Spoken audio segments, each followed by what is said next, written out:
What's up, y'all? It's Ty back here with another video. And in this video today, guys, we're going to be reacting to every NBA controversy explained in 17 minutes. Now, shout out to moderntwothree for assembling this video of every controversy and explaining it in 17 minutes. I'm excited to watch this video. Make sure to go check my man out for all of his great NBA content.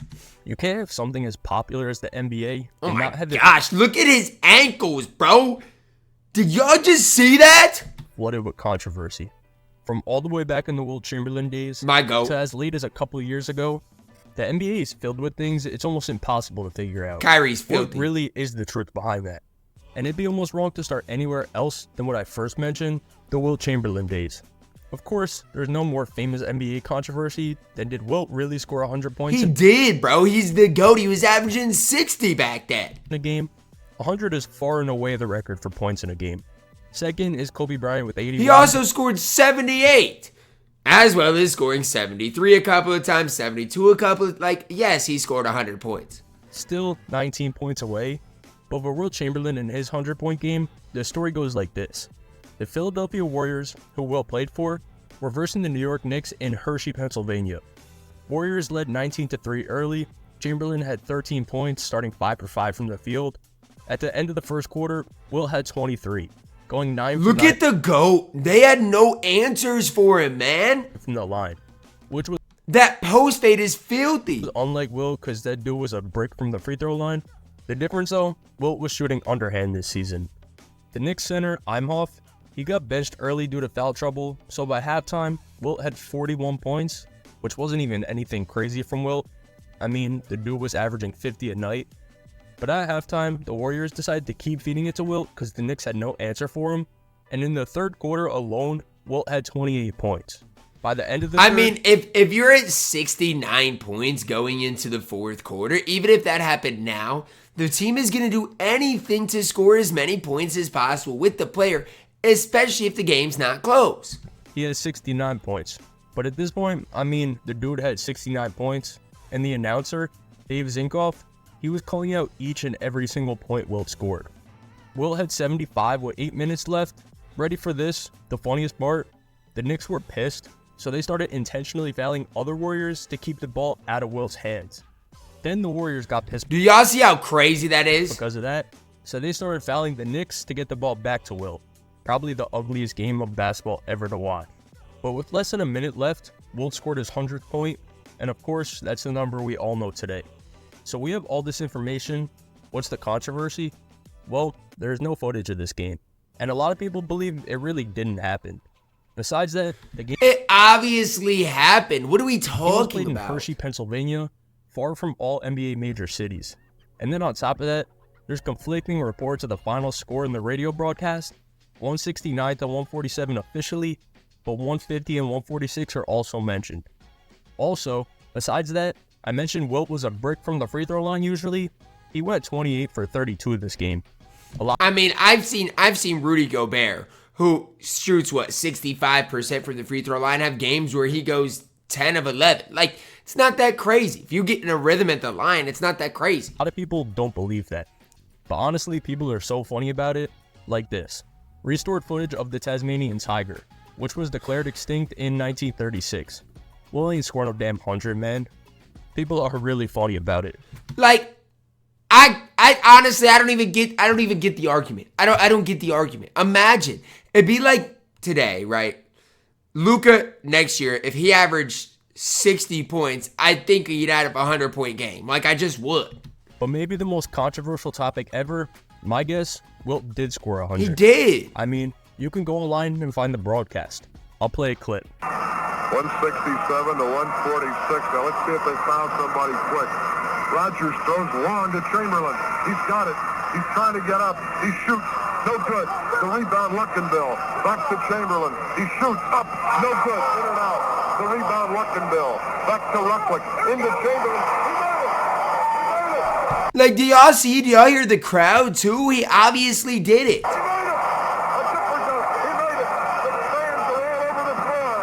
Okay, so we started off in the older days. The fans are all over the floor. Is that what I just heard? Obviously. With Wilt Chamberlain, Let's bring it forwards a little. The draft lottery is always a big one, and this specific one, this is one of my favorite conspiracies ever. 2011, the Los Angeles Clippers win the draft lottery, which the Cavs own that pick because they traded Mo Williams and Jamari Moon for it. I love Mo Williams, but I really hope whoever the Clippers GM was got fired. That's bad. Anyway, Jamari Moon too, like that's bad. Lottery, 8th best odds, 28 out of 1,000 chance of that happening, or 2.8%. 2 years later, the Cavs win once again, which makes sense. They had the 3rd best odds this year, a 15.6% chance of that one happening. But again, a year after that, the Cavs win the lottery. This time, the 9th best odds, a 17 of 1,000 chance of that happening, or a 1.7% chance. This is crazy. I'm not going to sit here and lie. This is crazy. Okay, so the Cavs won 3 out of 4 years. Was it lucky or was it rigged? Well, a lot of NBA fans thought it was rigged. Why? I mean, do the math on it. That is so improbable. Well, first, the percent chance of them winning all 3 lotteries, here's the number. 0.0074. I want you guys to do that math in your head. A 1% chance would be 1%. Like that's 1 out of 100.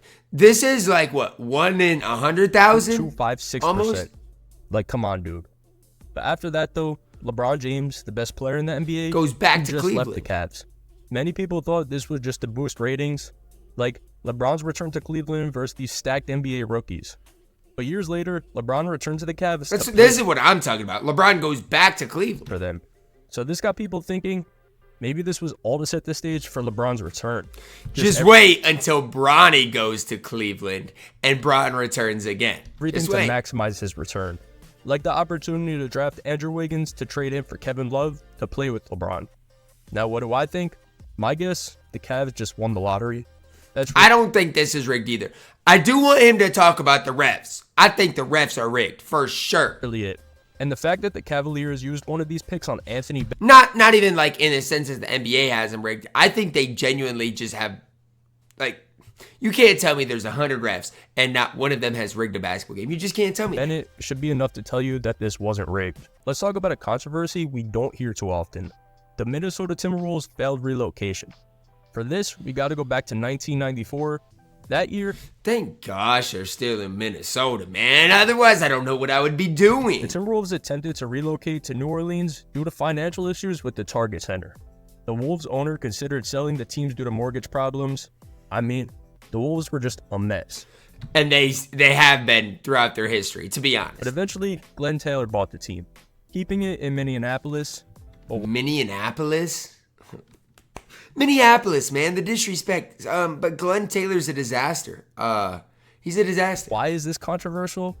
It's not so much did this happen or did it not happen, but it's more Minneapolis almost lost all their sports franchises. Minneapolis, man. And the fans were getting scared. The Wolves owner met with representatives from San Diego, Nashville, New Orleans, all to discuss relocation.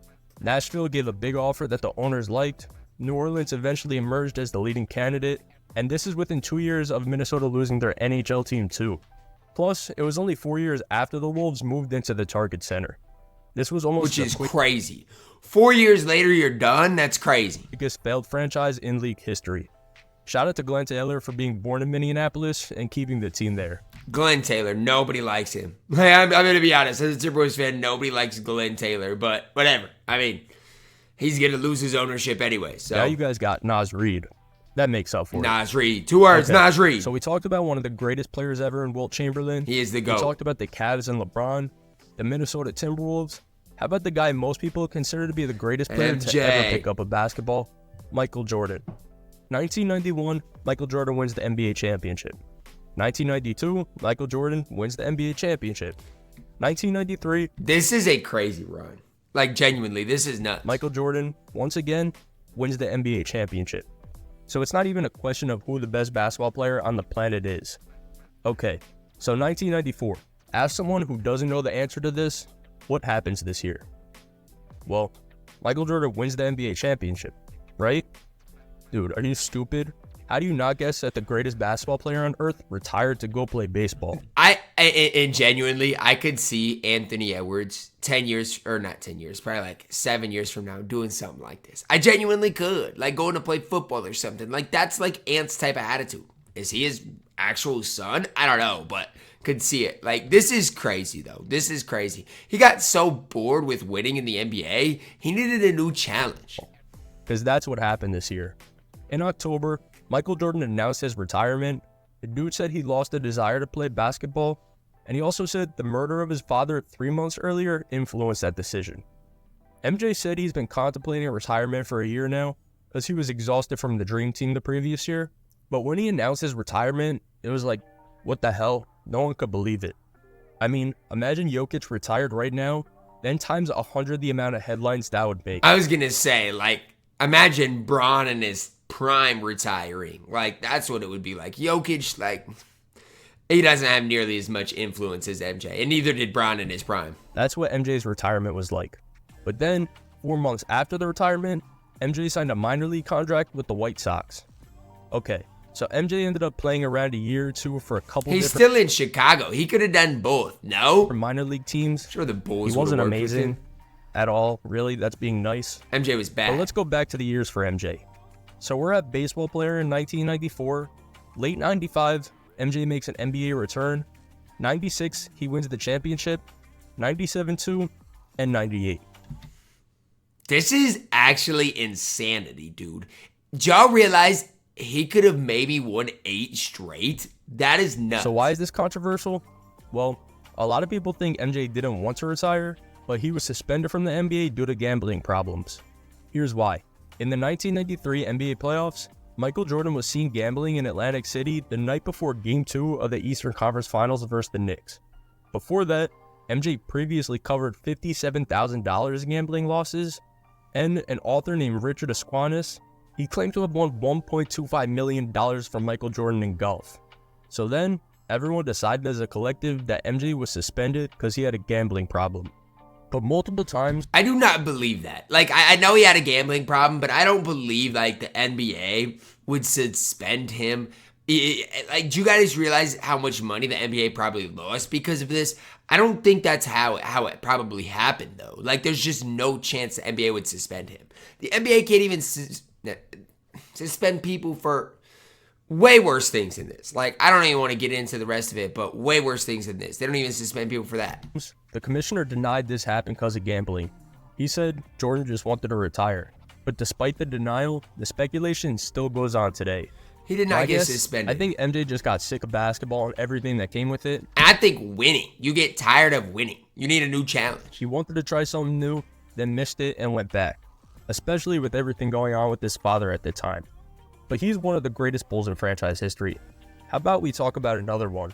For this, we got to go back to 07-08, where Derrick Rose is on the Memphis Tigers. Man, D-Rose was so it back then. This is actually a crazy story. So in April of 2008, the NCAA sent a letter to Memphis stating that Derrick Rose had an invalidated standardized test from high school. So Rose had to take another SAT. Less than a year later, January 2009, remember, Rose is in the NBA at this point. The NCAA, they charged Memphis with knowing that D-Rose had someone else take his SAT for him. So yeah, Rose had somebody else take the SAT for him. Do you realize how crazy this is? I don't even know how that happens. Like, okay, I know it came out later. But if y'all have ever taken a standardized test like the ACC, like the SAT, that is so tough to do. Have that happen and have it go through. Like, I don't know. Maybe they had it specifically set up in a way that we wouldn't get caught. But I can't even imagine. Like, there's so many protocols that go into that. At least where I took it. I don't know about y'all, but like, I don't know. I feel like they literally had so many ways to prevent cheating. Basically, maybe D-Rose is the cause of that. D-Rose's grade was allegedly changed from a C to a D at the Simeon Career Academy. Damn, how will he survive? But besides that, D-Rose released a statement via his lawyer saying he cooperated fully with the Memphis investigation, which found no wrongdoing. And one of the crazier things that happened, the NCAA, they vacated Memphis's whole 2007-2008 season. That's kind of crazy to do, I'm not going to lie. Rose was ineligible due to the invalidated SAT score. And Rose, Coach John Calipari and athletic director R.C. Johnson, they reached a $100,000 settlement with the Memphis season ticket holders over the vacated season. Yo, what? I wish I had season tickets during something like that. Are you kidding me? Ticket holders basically got a free season on D Rose and Coach Cal because technically this season never happened. That's my type of I know season. some might disagree, but it's just a stupid situation. Derrick Rose plays basketball for a living. I mean, the thing about it is, right, like, obviously the NCAA has changed now, but, like, D-Rose probably didn't care about school, and why should he? Why should he? Dude's a generational talent. Come on, man. I mean, we're talking about the 5th highest recruit coming out of high school. The fact that he even had to go to college for a year is one of the worst rules ever, in my opinion. It is bad. And if you do need to go to college, what's even the point of going for 1 year? Sorry, just a quick rant. That's just my least favorite rule ever in basketball, and I'm glad the NBA finally got rid of that. Shout out to A-Silk for that. But let's move on to one of the more known controversies. Let's talk about one that actually happened on the court. We gotta go back to 2002 for this. The Western It looks like I'm watching on a potato, bro. What is this? Conference Finals, the Los Angeles Lakers versus the Sacramento Kings. Shaq and Kobe versus Bibby, Webber, and the rest of the squad. Let's talk about Game 6 in specific. The Lakers have been completely dominant since Jordan wasn't the guy anymore. It's all Shaq and Kobe. Back-to-back NBA champions. Man, what? And I have Shaq on national television talking about how he dominated in the post. Look at this whistle he just Jordan gets. wasn't the guy anymore. It's all Shaq and Kobe. That is so soft. You could say, oh, he got bumped. That is the softest thing I've seen. Shaq, you have no right to be on national television talking about these post players nowadays. If that's your go-to move, that is soft. Back-to-back NBA champions up to this point, on the verge of a three-peat, except now they're down 3-2 to the Sacramento Kings in the conference finals. And the Kings are up 5 at halftime too. Until the third quarter starts, and what do you know? Tie game going into the fourth. Now ready for this? The Lakers win the game by 4 points, but in the fourth quarter, the Lakers shot 27 free throws, the Kings shot 9. Hey man, I'm not gonna say too much, but this is where I'm talking about NBA refs, man. They have a clear bias, and if they don't even have money on the game, they have a clear bias. They might have just wanted to see Shaq win. They don't. They have their favorite players. What I just saw on that last play is sad. It's sad. That was sad. Some of the weakest foul calls you'll ever see too. They called a charge. The Kings shot 9. Some of the weakest foul calls you'll come on, dog. Like, come ever on, see dog. too. It's the playoffs. What are we doing? Many people believe this is financial reasons. To have a new powerhouse after MJ wasn't the guy anymore, they wanted Kobe to be the new face of the league along. Oh my gosh, what? Man, y'all lucky I wasn't a Kings fan back then. I'd have been on one. The game's in LA. And Lakers fans can be like, oh my God. No, this is sad. And the biggest reason, the Nets were in the championship. Who's tuning into a New Jersey Nets Sacramento Kings NBA Finals? Not nearly the amount of people that's going to watch Nets Lakers. So my guess, of course it's rigged. I'm not even a Kings fan. Look, this is from Tim Donahue. There's no doubt in my mind that the Sacramento Kings should have a ring on their finger. They were the best team in the league that year. That Game 6 was definitely a situation where towards the end of the game, they got robbed. And Donahue knows, man, especially back then, gambling wasn't as widespread. If you don't think those refs had people in their ear, you're crazy. It's just the facts. I think it's harder to do now, but back then for sure. If Tim Donahue is saying that, I don't even know what to tell you. This guy was Punch Made Dev before Punch Made Dev. I want to hear his response. I think the Kings should have won, or at least went to the finals that year, for sure. Listen up, I'm finna show y'all how to hit a bank. Just pay attention, this a quick way to jug in any state. While we're on the topic of the Lakers, we may as well stay on that topic, but get a little more recent. December 8th, 2011. Woj bomb. The Hornets are near a deal to send Chris Paul to the Lakers for Andrew Bynum and Lamar Odom, league sources tell Yahoo Sports. This is deadass a real Woj tweet too. Except CP3 is only a Laker for a couple hours, because a few hours later, David Stern vetoes the trade, which keeps CP3 a Hornet and eventually makes him a Clipper. But here's what the full trade ended up being. CP3 to the Lakers, Lamar Odom, Kevin Martin, and Luis Scola to New Orleans, Pau Gasol to the Rockets. One of the league's more massive trades of all time. This is a big trade, but I'm confused why he vetoed it. Until NBA owners pressured David Stern to block the deal. The owners thought the Lakers would become stacked because they didn't have to give up any draft picks, and they saved $40 million. Plus, At the time, David Stern was overseeing the Hornets because of ownership issues. He low-key just didn't want to trade CP3. This is crazy, dude. What? This is like before I really got into the NBA. What? Like, this is ridiculous. Honestly, one of the stupidest situations This is ever. dumb. Imagine we got CP3 and Kobe after Kobe already had 5 rings. Kobe gets another ring or 2. CP3 gets a ring. CP3 finally gets his ring, or would have had an early ring. We probably get a Kobe Bron finals. Damn, Prime CP? That actually sucks the more I think about it. That's what I'm saying. After that, though, doesn't make we sense. got one of the more famous controversies ever, the 1985 NBA Draft Lottery. Okay, so the year's 1985, the New York Knicks suck. Patrick Ewing's coming into the NBA from Georgetown and just dominated college basketball. In the NBA, of course, they want the Knicks to be good. It's profitable. They used to not have ping pong balls. What is this? So what do people think? Well, they think the Knicks envelope was frozen. You can see from the way that David Stern doesn't take the envelope with the Knicks in it, and they think he knew which one had the Knicks in it because they wanted him to land a major star. And to make things even crazier, Ernest & Winnie, the accounting firm involved in the lottery, they audited Gulf and Western, the Knicks ownership group. Now, are the Knicks complaining? As the dog would say, hell no. But I'm just telling y'all, man, back in the day when there wasn't so much technology, the NBA was probably able to get away with this type of stuff. This is nuts, though.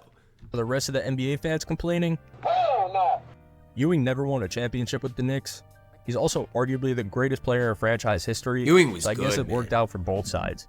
My guess, was this lottery rigged? Hell yeah. Watching the video, it seems way too obvious he didn't want that envelope, but it's been 40 years. I'm just confused why there's no ping pong balls. You're telling me they do a draft lottery that's like this? At least like flip a coin or something. This is not even random. Like pulling a paper? What is this, a family Christmas? What are we doing? Years since then, and the Knicks sucked for about 35 of them, so who was really complaining? But moving on to the last one, I'm not sure if this is technically a controversy, more of a crazy story, and if you guys want, I can do a full video on this, but I've never heard anyone say this story before. That's Bison Dele. Dele was a center that played with the Magic, Nuggets, Clippers, Bulls, and Pistons. He won a ring with MJ and the Bulls in '97. He was good, a career average of 11 and 6.2. He had a season where he averaged 16.2 points and 8.9 I don't know boards. this guy. But the story of Dele, so summer 2002, Dele, his girlfriend Serena Carlin, and the captain set sail from Tahiti on Dele's boat, the Hakuna Matata. It's also believed Dele's brother Miles was on the boat. 2 weeks later, Miles brings the boat into Tahiti alone. Eventually, Miles is detained in Phoenix after a sting operation. They found that Miles forged Dele's signature, opened mailboxes in his name, and bought $152,000 worth of gold using Dele's passport. What? Then, Mexican police find Miles staying in a hotel in Tijuana, Mexico. The Hakuna Matata is then found off the coast of Tahiti with its nameplate removed and possible bullet holes patched up. And Miles actually ended up passing later that year from something unrelated. Since then, there's been really limited information. Dele's now been missing for 21 years, 10 months, and 22 days at the time I'm recording this. If you guys want, I could do a whole deep. Did the girl pass too? Probably, or not pass, but like, is she still missing too? Dive into this and make a video on it. I can even try and reach out to anyone who knows more on the story and they're willing to share it. That's nuts, dude. What? His brother literally is man. That's sad. It really is sad how people would do anything for money, man. It really is sad, man. W video for my man. Every NBA controversy.